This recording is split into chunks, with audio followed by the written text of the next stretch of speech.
ಸಾಡೆ ಸಾತಿಯ ಅಂತ್ಯ ಭಾಗಕ್ಕೆ ಅಂದ್ರೆ ಕೊನೆಯ ಭಾಗ ಶುರುವಾಗಲಿದೆ. ಈ ವರ್ಷದಿಂದ ಶುರುವಾಗುತ್ತೆ ಅಂದ್ರೆ ಇಲ್ಲಿ ಸಮಸ್ಯೆ ಇದೆ, ಸ್ಟಾರ್ಟಿಂಗ್ ಅಲ್ಲಿ ಚೆನ್ನಾಗಿಲ್ಲ, ಚೆನ್ನಾಗಿ ಇದೊಂದು ಬಿಸ್ನೆಸ್ ಅದೊಂದು ಮಾಡ್ಬಿಡಿ, ಕೆಲಸ ಬರುತ್ತೆ, ಕೆಲಸ ಸಿಗುತ್ತೆ ಚೆನ್ನಾಗಿ. ಆದ್ರೆ ತಕ್ಷಣ ಹೆಂಗ್ ಶುರು ಮಾಡ್ಬಿಡಕ್ ಹೋಗ್ಬೇಡಿ, ಹೊಸ ವರ್ಷ ಸ್ಟಾರ್ಟ್ ಮಾಡೋಣ ಅಂತ ಹೋಗ್ಬೇಡಿ, ವೆಯ್ಟ್ ಮಾಡಿ. ಕುಂಭರಾಶಿಯ ವೀಕ್ಷಕರೆಲ್ಲರಿಗೂ ಸಹ ವಿಠಲ್ ಭಟ್ ಮಾಡುವಂತಹ ನಮಸ್ಕಾರ ಹಾಗೂ ಚಾನೆಲ್ಗೆ ಸ್ವಾಗತ. ವೀಕ್ಷಕರೇ, ಮೊದಲನೇ ಸಲ ನಮ್ಮ ಚಾನಲ್ ಬರ್ತಾ ಇದಾರ ಅಥವಾ ಹಲವಾರು ಬಾರಿ ಬಂದಿದ್ದಾರೆ, ಇನ್ನು ಸಬ್ಸ್ಕ್ರೈಬ್ ಮಾಡ್ಕೊಳ್ಳಿಲ್ಲ ಅಂದ್ರೆ ದಯವಿಟ್ಟು ಕೆಳಗಡೆ ಸಬ್ಸ್ಕ್ರೈಬ್ ಅಂತ ಬಟನ್ ಇರುತ್ತೆ, ಸಬ್ಸ್ಕ್ರೈಬ್ ಮಾಡ್ಕೊಳ್ಳಿ. ಬೆಲ್ ಬಟನ್ ಬರುತ್ತೆ, ಬೆಲ್ ಬಟನ್ ಕ್ಲಿಕ್ ಮಾಡಿ ಆಲ್ ಅಂತ ಮಾಡ್ಲಿಕ್ಕೆ ದಯವಿಟ್ಟು ಮರಿಬೇಡಿ. ಇನ್ನು ಈ ವಿಡಿಯೋ ನಿಮಗೆ ಇಷ್ಟ ಆಯ್ತು ಅಂದ್ರೆ ದಯವಿಟ್ಟು ಲೈಕ್ ಮಾಡ್ಲಿಕ್ಕೆ ಮರಿಬೇಡಿ. ವಾಟ್ಸ್ಆಪ್, ಫೇಸ್ಬುಕ್, ಮೆಸೆಂಜರ್, ಟೆಲಿಗ್ರಾಮ್ ಎಲ್ಲ ಕಡೆ ಸಾಮಾಜಿಕ ಜಾಲತಾಣಗಳಲ್ಲಿ ಆ ವಿಡಿಯೋನ ಶೇರ್ ಮಾಡಿ. ಪ್ರತಿಯೊಬ್ಬ ಕುಂಭರಾಶಿಯವರಿಗೆ ವಿಡಿಯೋ ರೀಚ್ ಆಗಬೇಕು.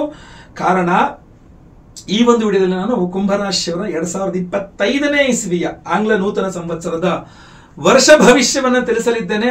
ಮೊದಲನೇದಾಗಿ ಎಲ್ಲ ನಮ್ಮ ಕುಂಭರಾಶಿಯ ವೀಕ್ಷಕರಿಗೆ 2025ನೇ ಇಸ್ವಿ ಆಂಗ್ಲ ನೂತನ ಸಂವತ್ಸರದ ಹಾರ್ದಿಕ ಶುಭಾಶಯಗಳು.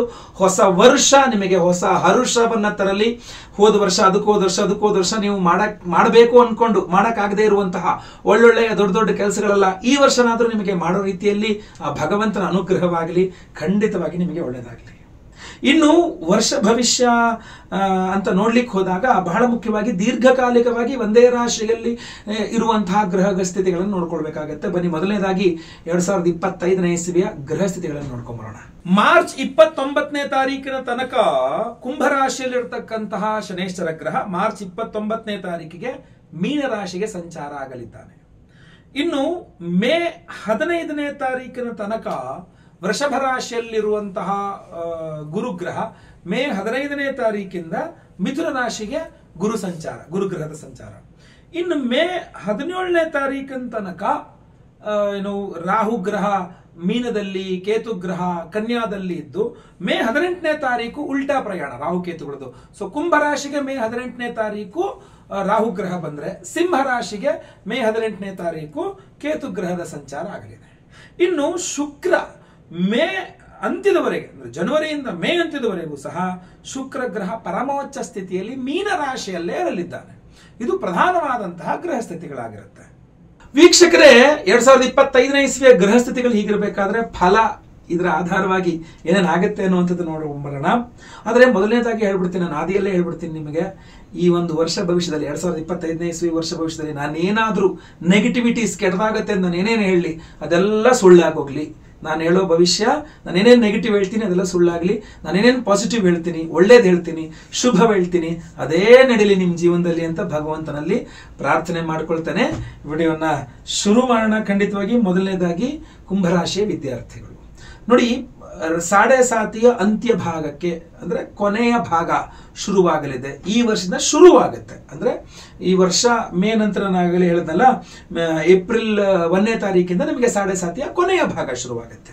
ಇದೇನಾಗತ್ತೆ, ನಿಮಗೆ ಶನಿ ಬಿಟ್ಟು ಹೋಗ್ಬೇಕಾದ್ರೆ ಒಳ್ಳೇದು ಮಾಡ್ತಾನೆ ಅನ್ನೋ ರೀತಿಯಲ್ಲಿ ಏನೋ ಒಂದೊಂದೇ ಹೆಜ್ಜೆ ಅನುಕೂಲವಾಗುವ ದಿಕ್ಕಿನತ್ರ ಒಳ್ಳೊಳ್ಳೆ ಒಂದೊಂದೇ ಹೆಜ್ಜೆ ಕಾಣಿಸುತ್ತೆ ಅಂತ ಗೊತ್ತಾಗುತ್ತೆ. ಜೊತೆಗೆ ಮೇ 16ನೇ ತಾರೀಕಿನಿಂದ ನಿಮಗೆ ಮೇ 15ನೇ ತಾರೀಕಿಂದ ನಿಮಗೆ ಗುರುಬಲ ಶುರುವಾಗ್ಬಿಡುತ್ತೆ. ಸೊ ವಿದ್ಯಾರ್ಥಿಗಳಿಗೆ ಅನುಕೂಲ ಆಗುತ್ತೆ. ದೊಡ್ಡ ದೊಡ್ಡ ಎಜುಕೇಷನ್ ಇನ್ಸ್ಟಿಟ್ಯೂಷನ್ಗಳಲ್ಲಿ ನಿಮಗೆ ಅಲ್ಲಿ ಸೀಟ್ ಸಿಗುತ್ತೆ. ಆಮೇಲೆ ಎಕ್ಸಾಮ್ಸ್ಗಳು ಪಾಸ್ ಮಾಡಲಿಕ್ಕೆ ತುಂಬ ಅನುಕೂಲ ಆಗುತ್ತೆ. ಆಮೇಲೆ ಎಜುಕೇಷನ್ ಲೋನು, ಏನೇನು ಲೋನ್ಗಳು ಬೇಕಲ್ಲ ಅದೆಲ್ಲ ಸಿಗುತ್ತೆ. ವಿದೇಶಕ್ಕೆ ಹೋಗಿ ವಿದ್ಯಾರ್ಜನೆ ಮಾಡಬೇಕು ಅಂತ ಪ್ರಯತ್ನ ಮಾಡುವಂತಹ ಕುಂಭರಾಶಿ ವಿದ್ಯಾರ್ಥಿಗಳಿಗೆ ಖಂಡಿತವಾಗಿ ಅನುಕೂಲ ಆಗೇ ಆಗತ್ತೆ. ಇವತ್ತಲ್ವಾ, ಏನು ಟೆನ್ಷನ್ ಇಲ್ಲ. ನೆಕ್ಸ್ಟ್ ವಿದ್ಯೆ ಆದಮೇಲೆ ಉದ್ಯೋಗದ ವಿಚಾರಕ್ಕೆ ಬಂದಾಗ ಇಲ್ಲಿ ಸಮಸ್ಯೆ ಇದೆ. ಸ್ಟಾರ್ಟಿಂಗ್ ಅಲ್ಲಿ ಚೆನ್ನಾಗಿಲ್ಲ, ಸ್ಟಾರ್ಟಿಂಗ್ ಒಂದು 2-3 ತಿಂಗಳು ಚೆನ್ನಾಗಿಲ್ಲ. ಸೊ ನೀವು ಕುಂಭರಾಶಿಯವರಾಗಿದ್ದು ಜಾಬ್ಲೆಸ್ ಆಗಿದ್ದು ಕೆಲಸ ಹುಡುಕ್ತಾ ಇದ್ದೀನಿ ಅಂತಂದ್ರೆ ನೀವು ಮೊದಲೊಂದು 3-4 ತಿಂಗಳು ಕೆಲಸ ಸಿಗಲ್ಲ. ಫಾರ್ ಸಪೋಸ್ ಸಿಕ್ಕಿದ್ರು ಆ ಕೆಲಸನ ಬಿಟ್ಬಿಡೋಣ, ರಿಸೈನ್ ಮಾಡ್ಬಿಡೋಣ ಅನ್ನೋಷ್ಟು ಕೆಡದಾಗಿರುತ್ತೆ ಆ ಕೆಲಸ, ನಿಮಗೆ ಇಷ್ಟ ಆಗಲ್ಲ ಅದು. ಬಟ್ ಕೆಲಸದಲ್ಲಿ ನಿಮಗೆ ಅನುಕೂಲ ಆಗ್ತಕ್ಕಂಥದ್ದು ಏನಿದ್ರು ಏಪ್ರಿಲ್ ನಂತರ, ಮೇ ನಂತರ, ಜೂನ್ ನಂತರ ಈ ಥರ ಗೊತ್ತಲ್ವಾ. ಸೊ ಇಲ್ಲಿ ಆಲ್ರೆಡಿ ಕೆಲಸದಲ್ಲಿ ಇದ್ದೀನಿ ಅನ್ನೋರ್ಗೂ ಅಷ್ಟೇ, ನಿಮಗೆ ಕೆಲಸನ ರಿಸೈನ್ ಮಾಡೋಣ ಅನ್ನೋಷ್ಟು ಸಿಟ್ಟು ಬೇಜಾರ ಬರುತ್ತೆ. ಸ್ಟಾರ್ಟಿಂಗ್ ಒಂದು 2-3 ತಿಂಗಳು ನೀವೇ ಬಿಟ್ಟು ಹೋಗ್ತೀರಾ, ನಾವೇ ತೆಗೆದಾಕಬೇಕಾ ಅನ್ನೋ ಲೆವೆಲ್ಗೆ ನಿಮಗೆ ಬ್ಲ್ಯಾಕ್ ಮೇಲ್ ಮಾಡಬಹುದು. ಬಟ್ ಆದರೂ ಸಹ ನೀವು ಸಂಯಮದಿಂದ ದೊಡ್ಡವರಿಗೆಲ್ಲ ಸಾರಿ ಕೇಳ್ಬಿಟ್ಟು, ನಿಮ್ಮ ತಪ್ಪಿಲ್ದೋದ್ರೂ ಸಾರಿ ಕೇಳ್ಬಿಟ್ಟು ನೀವು ಅದೇ ಕೆಲಸದಲ್ಲಿ ಮುಂದುವರೆದ್ರಿ ಅಂತ ಆದರೆ ಆಮೇಲೆ ಮತ್ತೆಲ್ಲ ಸರಿ ಹೋಗುತ್ತೆ. ನಂತರ ಅವರೇ ಬರ್ತಾರೆ ನಿಮ್ಮ ಹತ್ರ ಸಾರಿ ಕೇಳಕ್ಕೆ ಒಂದು 2-3 ತಿಂಗಳ ನಂತರ, ಆಯ್ತಾ. ಸೊ ಸ್ಟಾರ್ಟಿಂಗಲ್ಲಿ ನೀವು ತಾಳ್ಮೆ ವಹಿಸ್ಬೇಕಷ್ಟೇ. ಉದ್ಯೋಗಿಗಳು ಜಾಬಲ್ಲಿ ಪ್ರಮೋಷನ್ನು, ಸ್ಯಾಲ್ರಿ ಹೈಕು, ಟ್ರಾನ್ಸ್ಫರು ಇದನ್ನೆಲ್ಲ ಕೇಳ್ತೀನಿ ಗುರುಳೆ ಕೇಳ್ಬೋದಾ ಅಂತಂದರೆ ವೆಯ್ಟ್. ಮೇ ನಂತರನೇ ಕೇಳಿ, ಅಲ್ಲಿ ತನಕ ಕೇಳೋಕೆ ಹೋಗಬೇಡಿ. ಅಥವಾ ಏಪ್ರಿಲ್ ನಂತರನೇ ಕೇಳಿ, ಅಲ್ಲಿ ತನಕ ಕೇಳೋಕೆ ಹೋಗಬೇಡಿ, ಆಯ್ತಲ್ವಾ? ಇನ್ನು ಮುಂದೆ ಬರ್ತಕ್ಕಂಥದ್ದು ಬಿಸ್ನೆಸ್ ಮಾಡುವಂಥವ್ರು. ಬಿಸ್ನೆಸ್ ಮಾಡೋರಿಗೂ ಅಷ್ಟೇ ತುಂಬ ಅಂದರೆ ಮೊದಲ ಒಂದು 4-5 ತಿಂಗಳು ತುಂಬ ಕೆಲಸಗಳು ಬರುತ್ತೆ. ಅಂದರೆ ನಿಮ್ಮ ಬಿಸ್ನೆಸ್ ಮಾಡೋರ್ಗೇನು ಬಿಸ್ನೆಸ್ ಬರುತ್ತೆ ಚೆನ್ನಾಗಿ, ಇದೊಂದು ಬಿಸ್ನೆಸ್ ಅದೊಂದು ಮಾಡ್ಬಿಡಿ, ಇದೊಂದು ಕೆಲಸ ಬರುತ್ತೆ, ಕೆಲಸ ಸಿಗುತ್ತೆ ಚೆನ್ನಾಗಿ. ಆದರೆ ದುಡ್ಡುಗಳಿಗೆ ಬರಲ್ಲ, ದುಡ್ಡುಗಳು ಸರಿಯಾಗಿ ಇದಾಗಲ್ಲ. ಇದೇ ನೋಡಿ, ಇಲ್ಲೇ ಇದೆ, ಕೊಡ್ತೀನಿ ನೀವು ಕೆಲಸ ಮಾಡಿ ಆ ಥರ. ಬಟ್ ನಿಮಗೆ ದುಡ್ಡು ಕೊಡೋದು ಅಂದರೆ ಪೇಮೆಂಟ್ಸ್ಗಳೆಲ್ಲ ಲೇಟ್ ಆಗುತ್ತೆ. ಬಟ್ ಆರ್ಡರ್ಸ್ಗಳು ಚೆನ್ನಾಗಿ ಸಿಗುತ್ತೆ, ಪೇಮೆಂಟ್ಸ್ಗಳು ಲೇಟ್ ಆಗುತ್ತೆ. ಏಪ್ರಿಲ್ ಮೇ ನಂತರ ನಿಮಗೆ ಪೇಮೆಂಟ್ಸು ಚೆನ್ನಾಗಾಗುತ್ತೆ, ಆರ್ಡರ್ಗಳು ಚೆನ್ನಾಗಿ ಸಿಗುತ್ತೆ. ಸೊ ಆ ಥರ ಆಯ್ತಲ್ವಾ? ಇನ್ನು ಇನ್ವೆಸ್ಟ್ ಮಾಡ್ಬೋದಾ, ದೊಡ್ಡ ಪ್ರಮಾಣದಲ್ಲಿ ಹೊಸ ಬಿಸ್ನೆಸ್ ಎಲ್ಲ ಸ್ಟಾರ್ಟ್ ಮಾಡ್ಬೋದಾ ಇತ್ಯಾದಿಗಳು ಕೇಳ್ತಕ್ಕಂಥವ್ರಿಗೆ ಹೇಳ್ತೇನೆ, 7.5 ಇರೋದ್ರಿಂದ ವೈಯಕ್ತಿಕ ಜಾತಕ ಪರಿಶೀಲನೆ ಮಾಡಿಸ್ಕೊಳ್ದೇನೆ ಅದೆಲ್ಲ ಮಾಡೋಕ್ಕೆ ಹೋಗಬೇಡಿ. ಬಟ್ ನಿಮಗೆ ಇನ್ವೆಸ್ಟ್ಮೆಂಟ್ಗೆ ದುಡ್ಡು ಸಿಗುತ್ತೆ, ಸಾಧ್ಯತೆ ಇದೆ. ನಿಮ್ಮ ಹತ್ರ ಇರೋ ದುಡ್ಡು ಕಣ್ಣಿಗೆ ಕಾಣುತ್ತೆ, ಕೈಗೆ ಸಿಗಲ್ಲ. ಬಟ್ ಅದನ್ನು ತೋರಿಸ್ಬಿಟ್ಟು ಇನ್ನೊಂದು ಕಡೆಯಿಂದ ಇನ್ವೆಸ್ಟ್ಮೆಂಟ್ಸ್ನ ಸೆಳಿತೀರಿ ನೀವು, ಅದರಲ್ಲಿ ಯಶಸ್ವಿ ಆಗುತ್ತೆ ನಿಮಗೆ. ಬಟ್ ನೋಡಿ, ಅವಶ್ಯಕತೆ ನೋಡಿ, ಹೊಸ ಬಿಸ್ನೆಸ್ ಮಾಡಲೇಬೇಕಾ, ಅವಶ್ಯಕತೆ ಇದೆಯಾ, ಇದ್ರ ಬಗ್ಗೆ ಎಲ್ಲ ಯೋಚನೆ ಮಾಡ್ಕೊಳ್ಳಿ. ವೈಯಕ್ತಿಕ ಜಾತಕ ಪರಿಶೀಲನೆ ಮಾಡಿಸ್ಕೊಳ್ಳಿ. ಭ್ರಮೆಯಲ್ಲಿ ಬಿದ್ದು ಏನೋ ಮಾಡೋಕ್ಕೋಗಿ ಮತ್ತೊಂದೇನೋ ಎಡವಟ್ಟು ಆಗಬಾರ್ದು ಅನ್ನೋ ಉದ್ದೇಶ. ನೆಕ್ಸ್ಟ್ ಬರ್ತಕ್ಕಂಥದ್ದು ಈ ಸೈಟ್ ತಗೊಳ್ಳೋದು, ಮನೆ ಕಟ್ಟೋದು. ನಾನು ಹೇಳೋವಂಥದ್ದು ಮನೆ ಕಟ್ಟುವಂಥ ಇದು ಅವಕಾಶಗಳು ಚೆನ್ನಾಗಿದೆ. ಆಲ್ರೆಡಿ ನಿಮ್ಮ ಹತ್ರ ಸೈಟ್ ಇದೆ ಅಂದರೆ ಮನೆ ಕಟ್ಟೋ ಅವಕಾಶ ಚೆನ್ನಾಗಿದೆ. ವೆಯ್ಟ್ ಮಾಡಿ, ತಕ್ಷಣ ಹೆಂಗೆ ಶುರು ಮಾಡ್ಬಿಡೋಕೆ ಹೋಗ್ಬೇಡಿ. ಹೊಸ ವರ್ಷ ಸ್ಟಾರ್ಟ್ ಮಾಡೋಣ ಅಂತ ಹೋಗ್ಬೇಡಿ, ವೆಯ್ಟ್ ಮಾಡಿ. ನಿಮಗೆ ಗುರುಬಲ ಬರೋ ತನಕ ವೆಯ್ಟ್ ಮಾಡಿ.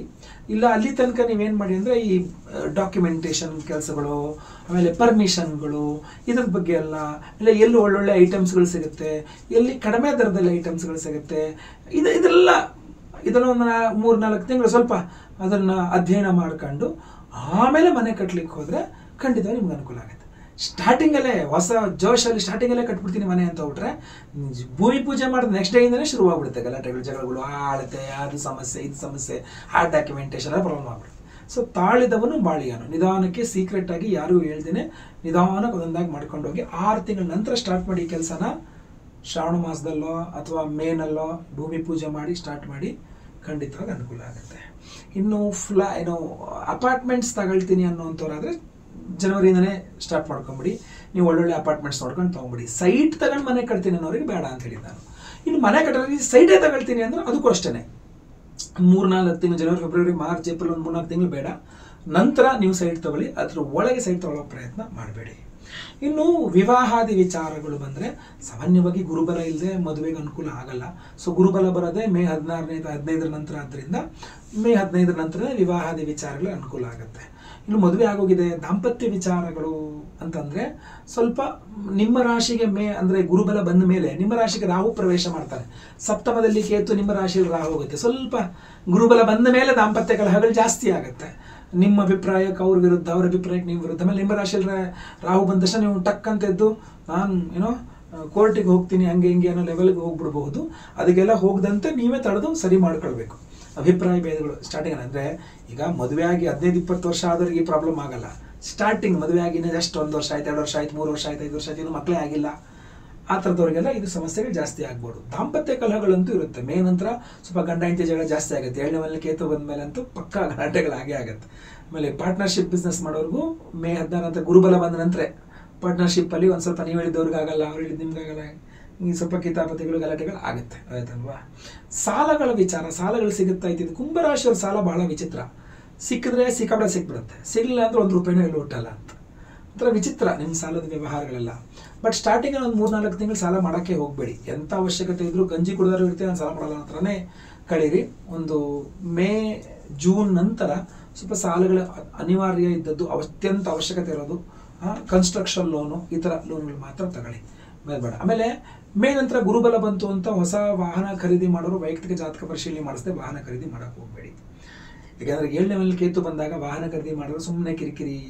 ಬುಕ್ ಮಾಡೋ ದಿವಸದಿಂದ ಹಿಡಿದು ಡೆಲಿವರಿ ಆದಮೇಲೆ ಓಡಿಸಿದಾಗ ಅಲ್ಲಲ್ಲಿ ಚಿಕ್ಕ ಪುಟ್ಟ ಸ್ಕ್ರ್ಯಾಚ್ಗಳು, ಆಕ್ಸಿಡೆಂಟ್ಗಳು ಎಲ್ಲ ಕಂಟಿನ್ಯೂಸ್ ಇರುತ್ತೆ. ಅದರಿಂದ ಹೇಳಿದೆ ನಾನು ಈ ಮಾತನ್ನು.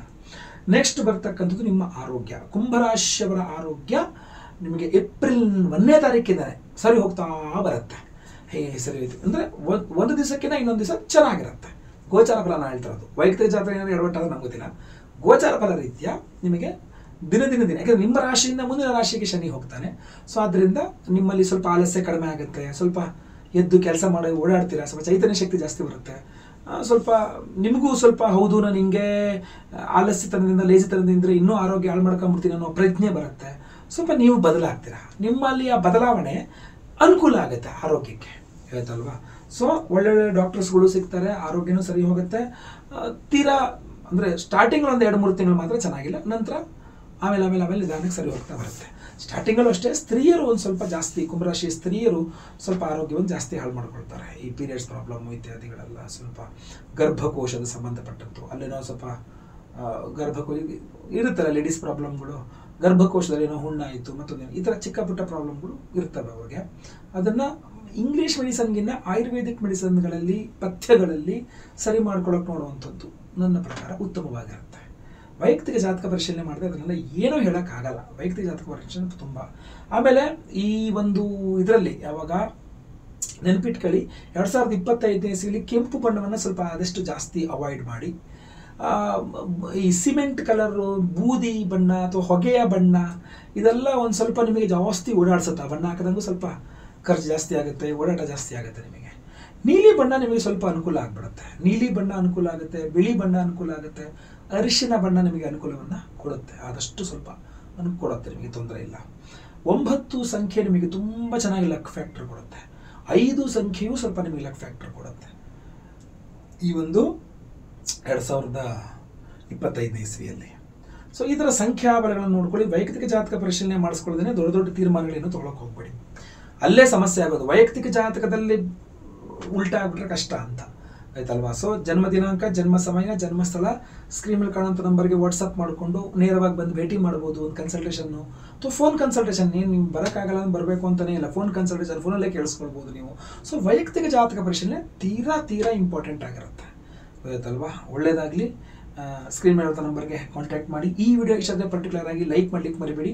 ಪ್ರತಿಯೊಬ್ಬ ಕುಂಭರಾಶಿಯವರಿಗೆ ವಿಡಿಯೋನ ವಾಟ್ಸಪ್, ಫೇಸ್ಬುಕ್, ಮೆಸೆಂಜರ್, ಟೆಲಿಗ್ರಾಮ್ ಎಲ್ಲ ಕಡೆ ಶೇರ್ ಮಾಡಲಿಕ್ಕೆ ಮರಿಬೇಡಿ. ಪ್ರತಿಯೊಬ್ಬರಿಗೂ ಸಹ ಅನುಕೂಲ ಆಗಲಿ. ಮುಂದಿನ ವಿಡಿಯೋದಲ್ಲಿ ಮತ್ತೆ ಪುನಃ ಸಿಗ್ತೇನೆ. ಎಲ್ಲರಿಗೂ ಸಹ ಒಳ್ಳೆಯದಾಗಲಿ. ಲೋಕ ಸಮಸ್ತ ಸುಖಿನೋ ಭವಂತು. ನಾರಾಯಣ ನಾರಾಯಣ ನಾರಾಯಣ.